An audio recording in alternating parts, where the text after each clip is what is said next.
fonctionne sans le Saint-Esprit.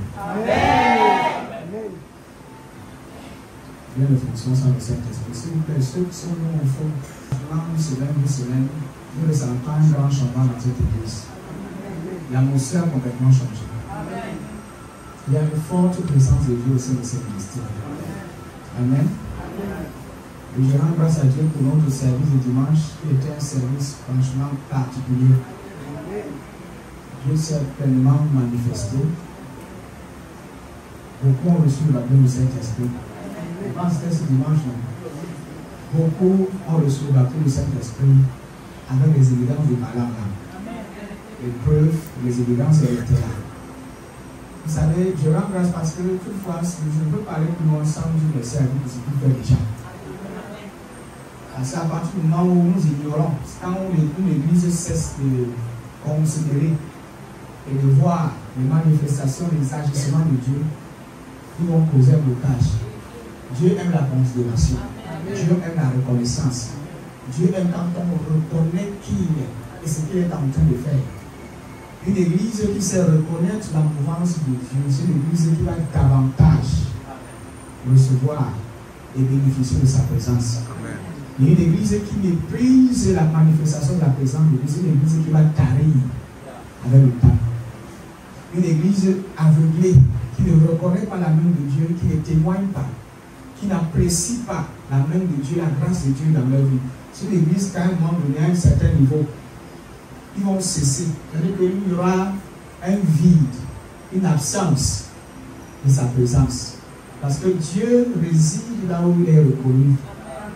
Là où il demeure, là où aussi il est apprécié. Voilà pourquoi je peux parler, je ne peux pas introduire mon message sans toutefois l'apprécier. Rien n'avance sans le Saint-Esprit. Rien n'évolue sans le Saint-Esprit. Ma prière pour toi ce soir, c'est que Dieu te donne la compréhension de sa parole. Amen. Que Dieu nous permet de comprendre. Et Dieu nous permet donc de comprendre le message de ce soir. Plus on avance, plus le Seigneur nous permet d'entrer en profondeur, de le connaître plus et davantage. Qui est fier d'être ici? Amen. Qui est fier d'appartenir à ce ministère? Amen. Chaque fois que nous entrons dans ce lieu, c'est un privilège. Soyez gaie, soyez joyeux. Parce que c'est encore une autre opportunité que Dieu nous donne de l'expérimenter, de le recevoir, de prendre part, de participer à sa grâce. Il n'y a pas d'enseignement que Dieu donne pour rien. Chaque message, chaque sujet porte en elle-même une notion particulière. Chaque fois que tu entends le thème d'un message, commence déjà à te réjouir parce que c'est un message qui t'est destiné. C'est Dieu qui a envoyé le message là pour toi. Il n'y a pas de ministère sans le Saint-Esprit. Il n'y a pas de vie chrétienne sans le Saint-Esprit. Dans Jean chapitre 14, le verset 10. Jean chapitre 14, le verset 10. De quoi tu parles que je suis dans le Père et que le Père est en moi. Les paroles que je vous dis, je ne les dis pas de moi-même. Et le Père qui demeure en moi, c'est lui qui fait les œuvres. Maintenant, lui dans le livre, vas-y. Donne une autre version rapidement pour tout le monde. Je vis dans le Père, oui, et le Père vit en moi. Tu ne crois pas cela? Les paroles que je vous dis ne viennent pas de moi. Mais le Père habite en moi et c'est lui qui agit. Merci beaucoup de vous asseoir. Je vis dans le Père et le Père vit en moi. Tu ne crois pas cela? Les paroles que je vous dis ne viennent pas de moi. Mais le Père habite en moi. Et le Père habite en moi. Répétez, le Père habite en moi. Et celui qui a, c'est lui qui agit. Le Saint-Esprit est la personnalité la plus active de la Trinité. Le Saint-Esprit est la personnalité la plus active de la Trinité. Quand je parle de la Trinité, je parle de Dieu le Père, Dieu le Fils, Dieu le Saint-Esprit. C'est la Trinité. Dieu le Père, Dieu le Fils et Dieu le Saint-Esprit. Parce que en fait, le Saint-Esprit a le même titre que le Fils et comme Dieu le Père. Donc il est Dieu le Saint-Esprit. Et dans la Trinité, il est la personnalité le plus active. Il est la puissance de Dieu, le Saint-Esprit. Dis à ton frère, le Saint-Esprit est la puissance de Dieu. Pourquoi? Parce qu'il exécute les plans de Dieu. Il exécute les actes de Dieu. Le Saint-Esprit exécute tous les actes de Dieu. C'est le Saint-Esprit. L'homme fut créé par Dieu. C'est ce qu'on nous a toujours dit. Mais en réalité, si vous regardez au plus profond, vous allez voir que c'est le Saint-Esprit qui a même créé l'homme. Il y a une chose que j'ai compris en lisant Genèse, c'est que l'homme fut créé. L'homme a été formé par le Saint-Esprit. L'homme a été formé par le Saint-Esprit. Tout ce que Dieu fait en dehors de son trône, il le fait par le Saint-Esprit. C'est-à-dire que le Père est assis, il parle, le Saint-Esprit exécute. Il dit, il appelle à l'existence. Quand lui il appelle, le Saint-Esprit manifeste la chose. C'est lui qui est en charge de la création, le Saint-Esprit. Il exécute, il manifeste, il applique. Voilà pourquoi je l'appelle la troisième personnalité le plus active de la Trinité. Il est actif. La personnalité le plus active de la Trinité. Donc, si vous ne le connaissez pas, si on ne vous enseigne pas son rôle, ses fonctions, beaucoup vont le mécomprendre, beaucoup ne le connaissent pas. En réalité, quand nous regardons le corps de Christ aujourd'hui, le Saint-Esprit est le plus méprisé, le plus sous-estimé. Parce que le plus souvent, on l'attribue à un aigle, à un vent, à de l'eau. Et beaucoup pensent que le Saint-Esprit n'est qu'une manifestation. Et pourtant, le Saint-Esprit est une personnalité. Il est extrêmement actif. Tout ce que vous voyez dans l'église, même dans ce ministère, c'est le Saint-Esprit. Les guérisons, les miracles, les délivrances, la créativité, c'est son œuvre. Suis-je en train de dire qu'il effectue ce travail tout seul? Non. Voilà pourquoi j'ai dit qu'il est la troisième personne. Il est Dieu, le Saint-Esprit. Ils travaillent tous en collaboration. Il est important de comprendre cela. Alléluia. Il dit que tout ce que Dieu fait en dehors de son trône, il le fait par le Saint-Esprit. Et rien ne peut marcher sans le Saint-Esprit. Rien ne peut fonctionner dans le ministère sans lui. Si on te confiait la tâche de l'évangélisation, on te confiait une responsabilité, comme je l'ai dit dimanche, au sein de l'église. S'il arrivait que je pointe l'un d'entre vous, je lui confie une tâche, par exemple, comme je l'ai fait dimanche avec un frère. Le frère Donald qui était assis quelque part ici. J'ai dit à ce frère, désormais tu es chargé de gérer l'évangélisation. Donc désormais tu vas organiser le groupe d'évangélisation. Voilà une tâche qui lui a été confiée par Dieu lui-même. Il ne peut pas gérer cette tâche, gérer ce ministère dans l'ensemble de l'église par ses propres forces, ni avec son intelligence, ni avec ses propres capacités, ni avec ses relations, ni non plus avec ses diplômes. Il a besoin de l'aide du Saint-Esprit pour être efficace dans cette tâche que Dieu l'a confiée. Parce qu'il n'y a pas d'évangélisation sans le Saint-Esprit. Il n'y a pas de succès dans le ministère, dans la dirigeance de l'église sans le Saint-Esprit. Même pour que les gens te comprennent et se soumettent à toi, tu as besoin de porter le Saint-Esprit. Si tu n'es pas rempli du Saint-Esprit, tu vas agir comme un homme naturel et ordinaire. Pourquoi est-ce que beaucoup de chrétiens se comportent comme les hommes ordinaires? Tout simplement parce qu'ils n'ont pas encore reçu le Saint-Esprit. Si on te confie une tâche d'évangélisation, si tu n'exécutes pas cette tâche avec la puissance du Saint-Esprit, ça ne va servir à rien. Pour que tu réussisses dans ton ministère, pour que tu réussisses dans ta tâche d'évangélisation, de pasteur, d'apôtre, de leader, d'ancien, de diable, de diaconesse, tu dois le faire par la puissance du Saint-Esprit. Même au niveau de chant, au niveau même de la chorale, tu ne peux pas mieux et bien exécuter ton ministère de chant sans la puissance du Saint-Esprit. Pour qu'il y ait un impact, pour qu'il y ait une forte impact, une manifestation pendant que tu chantes, il faut le Saint-Esprit. Tu dois le faire par la puissance du Saint-Esprit. Voilà pourquoi il est crucial. Je vois même important que l'Église comprenne cette vérité. Il n'y a pas de réussite dans le ministère des chants sans la puissance du Saint-Esprit. Il y a une chose que j'ai compris, c'est que rien ne marche sans lui. Rien ne marche. Si vous méprisez son ministère, rien ne va fonctionner. Si vous le négligez dans vos fonctions, dans vos responsabilités, rien ne va fonctionner. Parce que son rôle et son ministère est avantageux pour chacun d'entre nous. Une église qui dénigre, qui méprise le ministère du Saint-Esprit, c'est une église qui va sombrer dans la chair. C'est une église qui va sombrer dans les œuvres charnelles de la chair. C'est une église dans laquelle tu verras toutes sortes d'animosité, de péchés, d'erreurs. C'est une église qui n'opère pas par l'esprit, mais qui opère par la chair. C'est important. Si tu sais que Dieu t'a confié une tâche, Dieu t'a appelé peut-être être chanteur, musicien, pasteur, diacre, diaconesse ancien, dirigeant d'un département, tu dois pleurer devant lui et dire Seigneur, j'ai besoin de la puissance de Saint-Esprit. Je veux la puissance. Je veux le Saint-Esprit. Je veux le Saint-Esprit. Je veux le Saint-Esprit. Pour que je monte ici, je me tiens ici pour un ministère. C'est lui qui m'a aidé depuis le début jusqu'ici. Vous êtes ici, vous m'écoutez parce que je compte avoir le Saint-Esprit. Si je n'avais pas le Saint-Esprit, c'est que l'église n'est pas au niveau où nous sommes. Beaucoup de personnes me sollicitent partout parce que je suis rempli du Saint-Esprit. Les églises nous sollicitent, particulièrement ma petite personne, parce que je suis rempli du Saint-Esprit. Voilà pourquoi chaque fois quand je prends la parole, vous allez voir même dans cette église, je ne suis pas en train de mépriser les autres. Même si vous chantez, vous priez comment? Quand je prends le micro, la voix change. Pas parce que je suis le fondateur, mais parce qu'il y a une décharge. Il y a une présence. Pas seulement ici.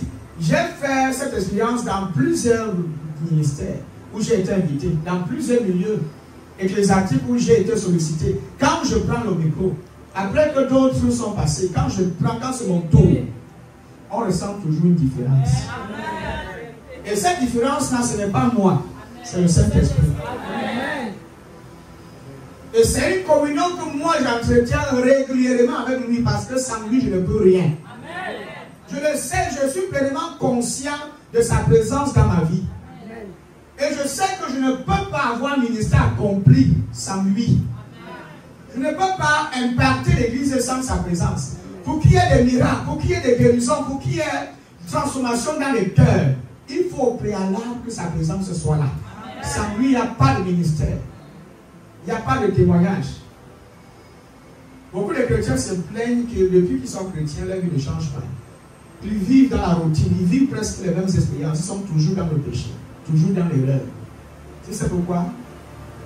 C'est parce que tu veux mener ta vie chrétienne, tu veux réussir ta vie chrétienne avec tes propres forces, avec tes propres efforts.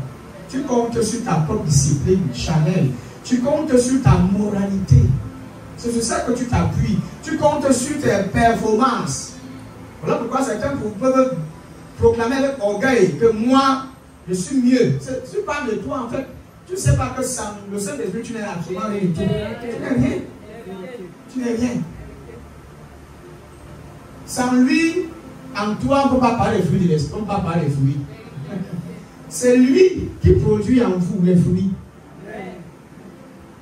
Si aujourd'hui certains chrétiens, tes frères et sœurs chrétiennes, reconnaissent en toi cette attitude de bonté, d'amour, de compassion, c'est parce que tu portes le Saint-Esprit. Ce n'est pas parce que tu es fort que les autres chrétiens. Il y a une présence en toi. Il y a une personne. Il y a une personnalité qui t'accompagne partout. Et je l'appelle le Saint-Esprit. Si ce n'est pas lui qui agit, tout ce que tu fais là n'est qu'une expédition. Si on te confie une tâche, ce n'est pas lui qui agit, le reste là, ce n'est qu'une expédition. On appelle ça une expédition improductive. Rien de bon ne peut sortir. Certains se plaignent. Parmi vous, je suis dirigeant, mais il n'y a rien qui change. Depuis que j'ai pris la responsabilité de diriger, les gens ne changent pas. Les jeunes sont au même niveau. La chorale ne change pas de niveau. On ne grandit pas. C'est pourquoi on ne grandit pas. La raison pour laquelle tu n'es pas productif, c'est parce que tu agis seul. C'est parce que tu es indépendant. Tu agis comme un orphelin. You need the power of the Holy Spirit. Vous êtes avec moi ici? Nous sommes ensemble. Je suis en train de vouloir vous faire comprendre une chose. Que ceux qui ont reçu une responsabilité dans l'église, que ce soit le protocole, je ne sais pas si les protocoles dans l'église, ils sont là. Ocha, que ce soit le Ocha, le multimédia, la chorale. Si ce n'est pas le Saint-Esprit qui agit en vous et au travers de vous, tout ce que vous faites ne serait qu'une expédition improductive. Vous allez juste perdre votre temps. À l'instant où Dieu dit que mon fils, je t'appelle dans telle charge, avec tel de jouer tel rôle, je t'appelle avec telle responsabilité, sache qu'à l'instant même, tu dois commencer à supplier le ciel. Father, give your power. J'ai besoin du Saint-Esprit. Sinon, tout ce que tu vas faire là, parce que sans le Saint-Esprit, tu ne peux pas bien orienter les gens à l'intérieur. Tu as besoin de lui pour t'aider à voir ce qu'on appelle la maîtrise de soi. Quand tu es confronté à des chrétiens qui ne savent pas comment, savent pas ce qu'on appelle l'obéissance et les règles. Quelqu'un va entrer, tu dis à 5 heures, moi je m'assieds là où moi je veux, et puis tu continues de fiche-moi le camp. Quand tu vas entrer le mot fiche le camp, si tu n'es pas rempli de sa puissance, tu vas dire que tu as dit ça à qui? Tu connais qui je suis? J'étais un ancien bandit à l'époque.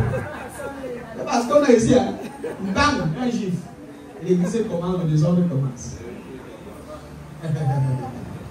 Ou bien tu vas dire que fiche le camp sort aussi. Tu vas commencer à sortir des paroles blessantes. Parce que il te faut quelque chose.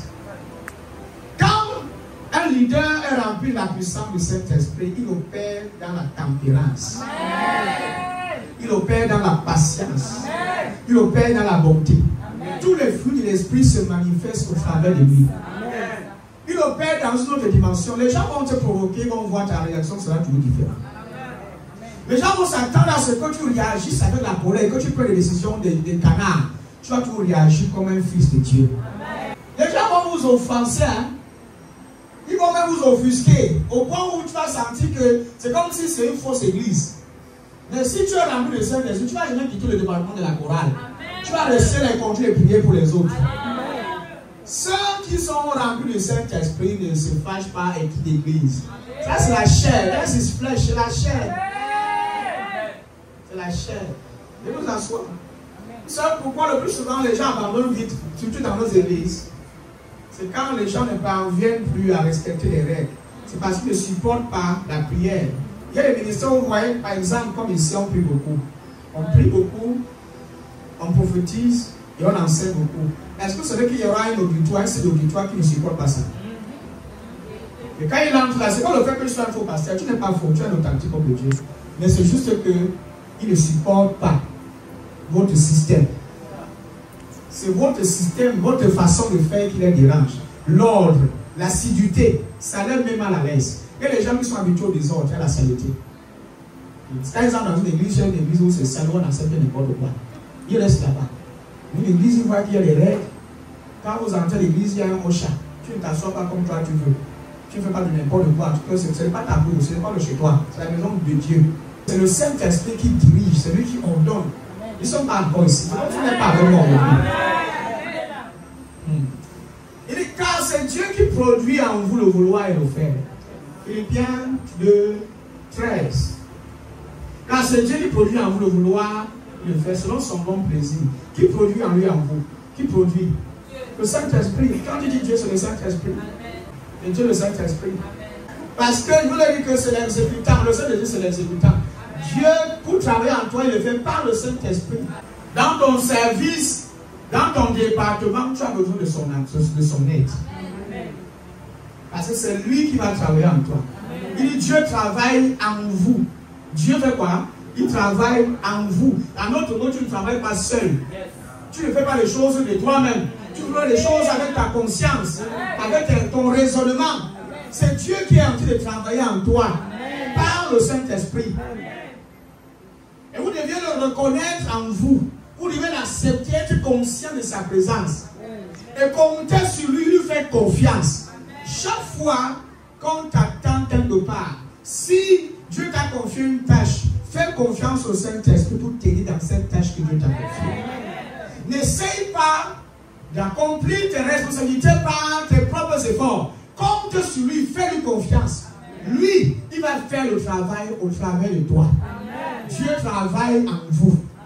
Et il vous rend capable. Ce n'est pas toi qui essaie de te rendre capable. C'est lui, il vous rend capable de vouloir.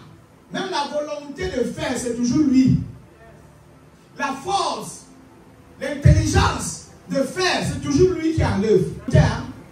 Quand c'est le Saint-Esprit qui est réellement en l'œuvre dans la vie d'un chrétien, on le reconnaît. Ça ne se cache pas. Il va faire son service là avec joie, avec gaieté, avec amour, sans taper le corps, sans faire le chantage. Quand tu vois les chrétiens qui servent en gros chantage, ça c'est la chair. C'est la chair. Ça c'est la chair. Oh, je me fâche, je viens plus aujourd'hui. Laisse flèche. Oh, l'ancien m'a énervé, quand elle m'a énervé, là c'est bon. On abandonne ça, je suis plus là. Faites vos choses là-bas seul. Flèche, la chair. Mais Dieu travaille en vous. Mais imagine, quand travaille en toi, est-ce que Dieu peut s'opposer lui à son propre œuvre? Est-ce que Dieu peut s'énerver contre son travail, contre son église? Est-ce que Dieu lui-même peut décider de détruire sa maison? Voilà pourquoi, quand il y a le Saint-Esprit, c'est plus facile d'identifier la chair.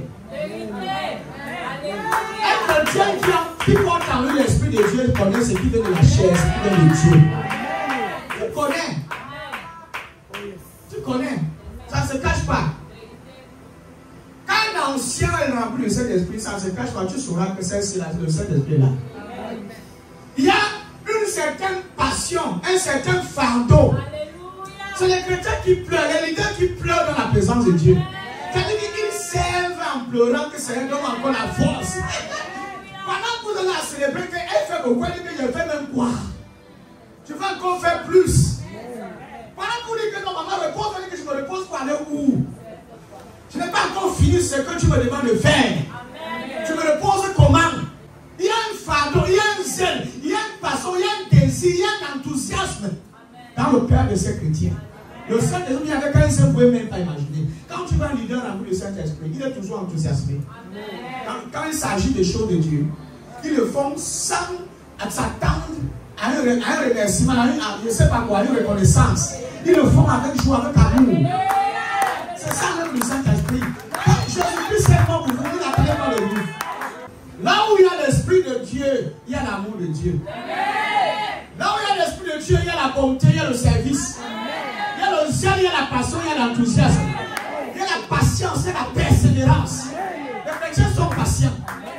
Une église qui est habitée par l'Esprit de Dieu, vous allez voir la différence. Il y aura toujours une différence. Il y aura toujours une différence. Vous n'allez pas voir les histoires que tu as énervé, il y a un commérage. Une église est remplie de Saint-Esprit. Tu ne vas pas entendre le commérage. Il n'y a pas de commérage. Les gens ont la crainte. Les gens ont l'amour. Que non, c'est ma soeur, c'est notre soeur. La fraternité, l'amour, l'entraide.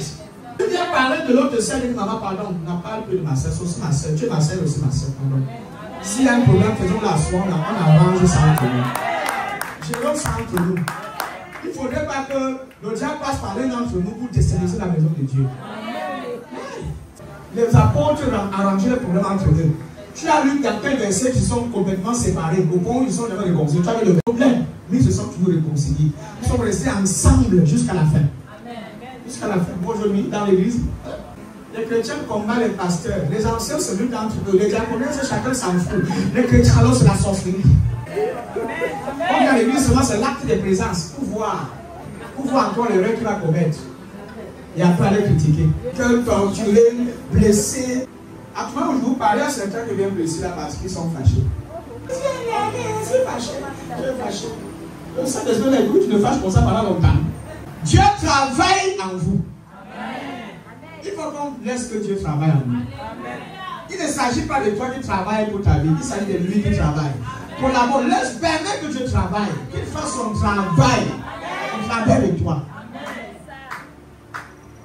Et il vous rend capable. Il nous rend capable de vouloir. Donc il te donne la capacité, l'énergie de vouloir et de faire, et de faire, et de faire quoi? Les actions qui lui plaisent. My God. My God. Oh Jesus. De faire les actions qui lui plaisent. Pas les actions qui vont lui déplaire. Donc pour faire une action qui plaît à Dieu, c'est lui-même qui produit ces actions au travers de toi. Parce qu'il n'y a que Dieu seul qui connaît ce qui va lui plaire. Parce que nous sommes faibles, nous commettons souvent des erreurs. Nous faisons parfois des erreurs. Mais si nous sommes en collaboration, si nous sommes en communion avec le Saint-Esprit, il va nous aider. Alléluia. Il va nous donner la capacité de faire, de poser des actes qui vont plaire à Dieu. Si vous permettez qu'il travaille, parce que tu travailles en toi, il connaît ce qui plaît à Dieu. Il connaît ce que Dieu aime, ce que Dieu n'aime pas. Il connaît le service qui est profitable. Le genre de service que Dieu agrée. Le style de service que Dieu accepte. Parce que parfois, tu peux vouloir faire des choses par toi, mais ça ne marche pas. Tu forces, ça ne donne pas. Nous sommes tous faillissables, hein, parfois. Pourquoi la Bible qui nous aide? Quand on dit que le Saint-Esprit est notre aide, parce que nous sommes faibles. On aide quelqu'un qui est faible. Ah my God. On aide quelqu'un qui est faible. Quand lui vient t'aider, maintenant il te donne la force, la capacité de faire ce qui va plaire à Dieu. Parce que si lui te laisse seul faire des choses de toi-même, tu vas tout gâter. Tu vas gâter. Tu vas détruire. Moi, je vous exhorte ce soir de dépendre du Saint-Esprit. Afin de bénéficier de tous les avantages de son ministère. Donc dans ce passage, l'apôtre Paul faisait une allusion au Saint-Esprit. Dieu connaît les plans qu'il a pour chacun d'entre nous. Quand Dieu t'appelle, peut-être, peu importe dans quel domaine Dieu t'a appelé, est-ce que tu sais que même dans ton domaine de femme d'affaires et de business, tu as besoin de lui? Parce que même dans le service que tu rends aux gens, je ne sais pas dans quel service tu es, je ne sais pas quel travail tu exerces, tu as besoin de son aide pour bien vendre. Parce que quand il est présent, il te donne des idées.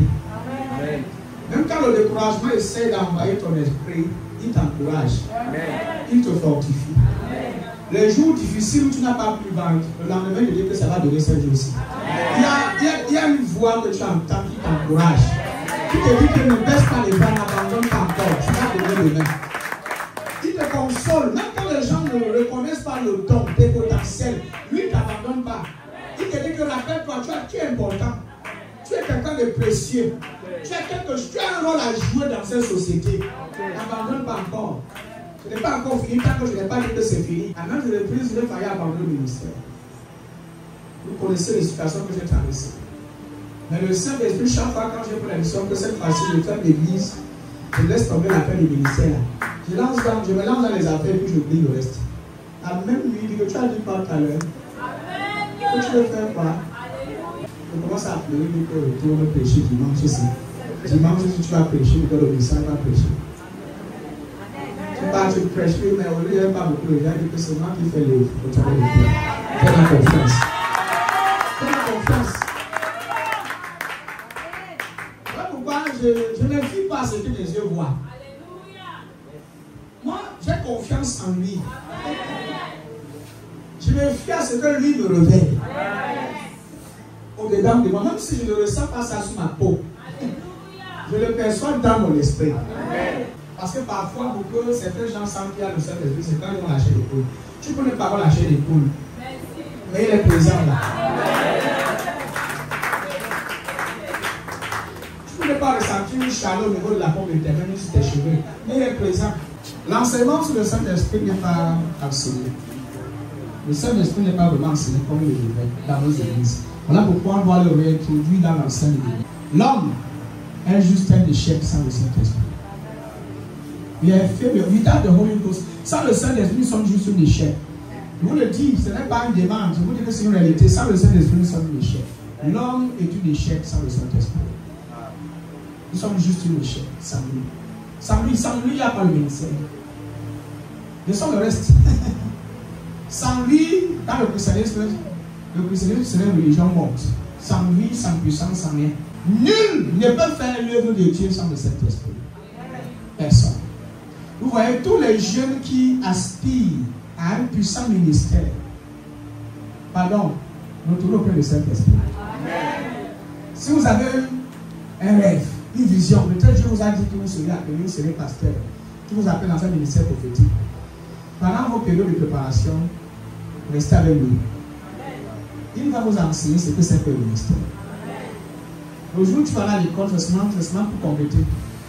Dis à ton voisin, nul ne peut faire le Dieu sans lui. Voilà pourquoi vous voyez les gens, nous luttons inutilement sans résultat. Parce qu'il n'est pas là. Eh mon fils, quand il n'est pas là, vous luttez vainement. Vous luttez pour rien. Vous faites beaucoup d'efforts, mais sans résultat. Vous travaillez beaucoup, mais sans récolter. Parce qu'il n'est pas là. Tu prêches, mais personne n'est converti. Tu vas de maison en maison partout, mais personne ne vient à l'église. Parce qu'il n'est pas là. Quand il n'est pas là, vos luttes sont vaines. Vous luttez vainement. Vous travaillez pour rien.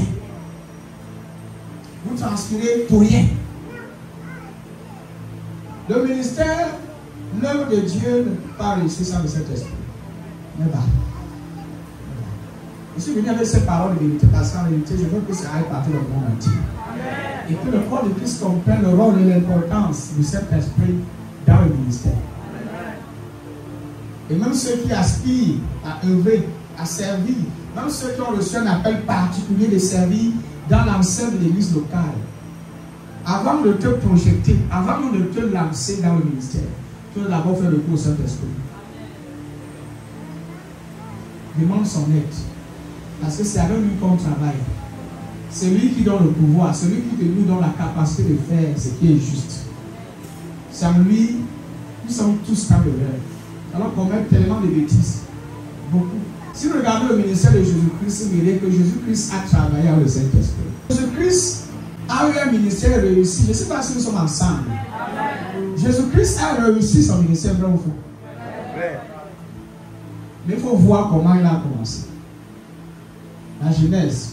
Jésus-Christ, avant de commencer son service, son ministère de miracles, de guérison, il a d'abord reçu la plénitude de Saint-Esprit. Avant qu'on arrive là-bas, regardons d'abord Zacharie 4, 6. La Bible dit que ce n'est ni par la force, ni par la puissance, mais c'est par mon esprit, dit l'Éternel des armées. Et alors il reprend, il me dit, c'est ici la parole que l'Éternel adresse à Zorobabel. Ce n'est ni par la puissance, ni par la force, mais c'est par mon esprit, dit l'Éternel des armées. Pour dire qu'il n'y a rien que tu puisses faire sans lui. Ne pense pas que tu peux faire des choses de toi-même. Ce n'est ni par la force, ni par la puissance. Quand il parle de la puissance, il parle de ta puissance à toi. Mais c'est par l'esprit. C'est pas mon esprit. Tu sais, c'est Dieu lui-même qui parle. Ce n'est pas le prophète qui parle, c'est Dieu lui-même qui lui parle. Que la tâche que je t'ai confiée là, pour que tu réussisses dans cette tâche, ce n'est pas par ta puissance ni par ta force, mais c'est par mon esprit. Donc tant que mon esprit n'est pas impliqué dans ce ministère, dans ce service, tu ne vas pas réussir. La négligence du ministère du Saint-Esprit a introduit beaucoup d'erreurs, beaucoup de bêtises dans la scène de l'Église. Parce que nous négligeons sa présence, nous méprisons sa présence. Les gens sont devenus sceptiques à sa présence. Beaucoup me rejettent. D'autres même disent que après la nouvelle naissance, c'est vrai qu'après la nouvelle naissance, quand tu as reçu Jésus-Christ, tu as reçu le Saint-Esprit. Mais il y a une deuxième étape. Alléluia. C'est la plénitude de son esprit. Nous sommes nés de nouveau par l'esprit. Et après ça, nous recevons le baptême du Saint-Esprit. Avec les évidences de parler à la langue. C'est biblique. Et moi, je crois à cette doctrine-là. Il y a beaucoup de doctrines sur la personne de cet esprit. Là, si tu n'es pas un homme de Dieu mature, tu vas mélanger les choses. Alors pourquoi il vous dit qu'écoutez-moi bien. Tous ceux qui sont fils de cette commission, n'allez pas en gauche à droite d'écouter les enseignements.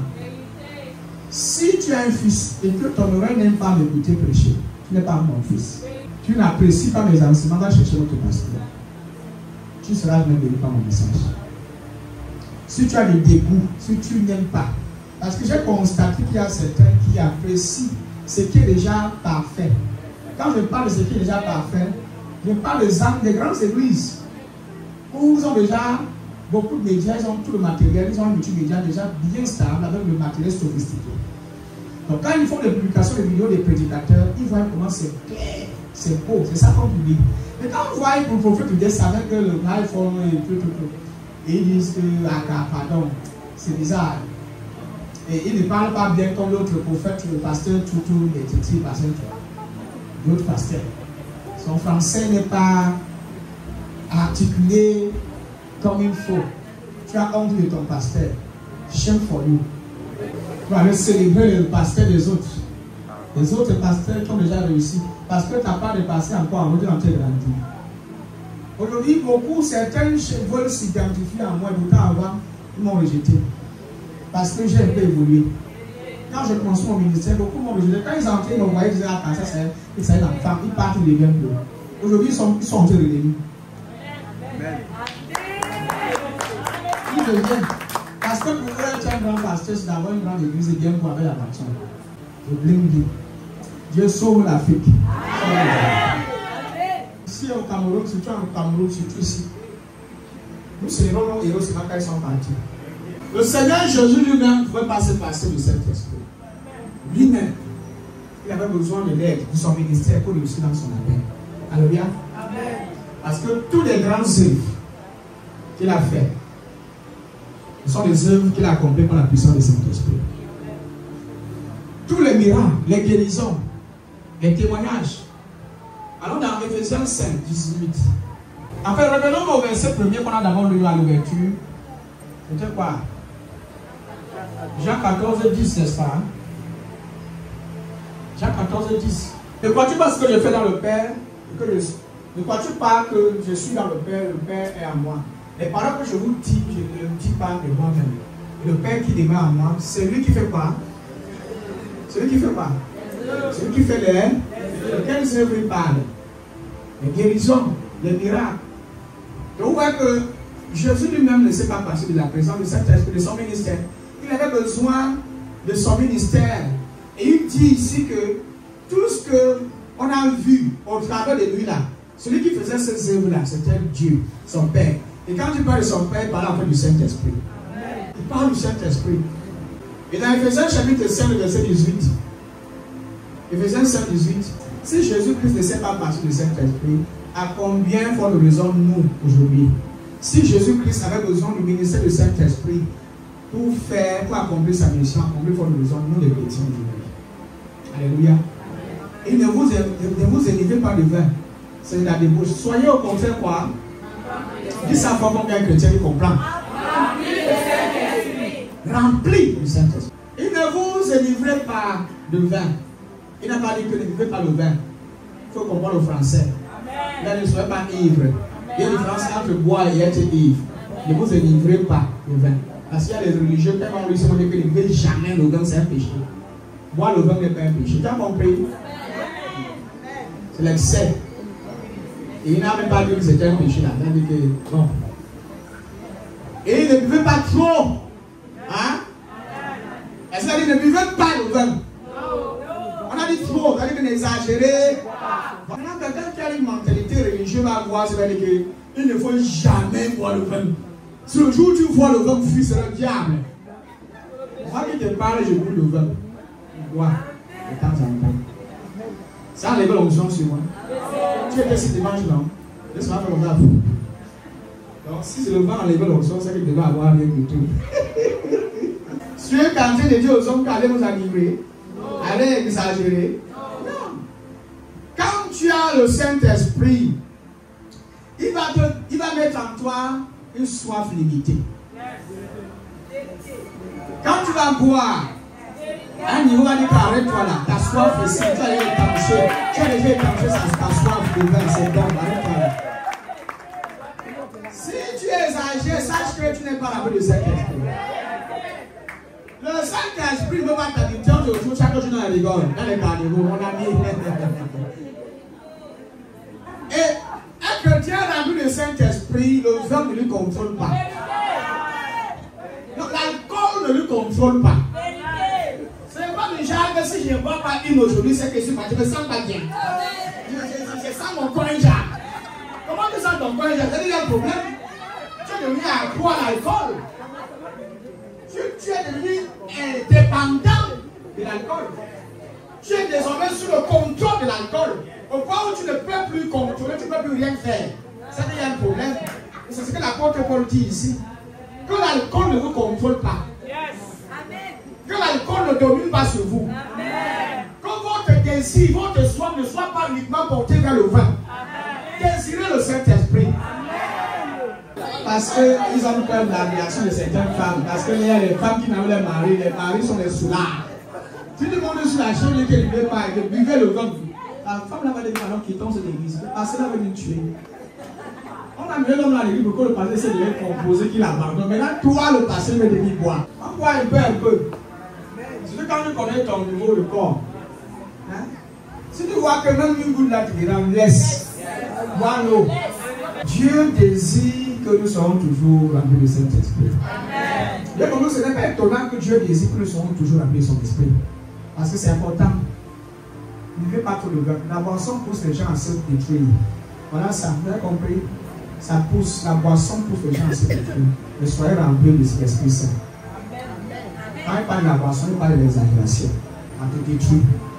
Les hommes ont compris. Et beaucoup plus de femmes, ils ont compris. Dans ton voisin, le Saint-Esprit c'est Dieu en l'œuvre en nous. Alléluia. Quand il est présent, l'église sera bâtie. Il faudrait que l'église apprenne à le reconnaître. Apprenne à le reconnaître. Afin d'opérer pleinement dans toute sa capacité. Alléluia. Et il fera de toi un grand succès. Un grand succès. Tu veux réussir, collabore avec lui. Tu vas voir comment tu vas réussir. Alléluia. Amen. Mettons sur les pieds.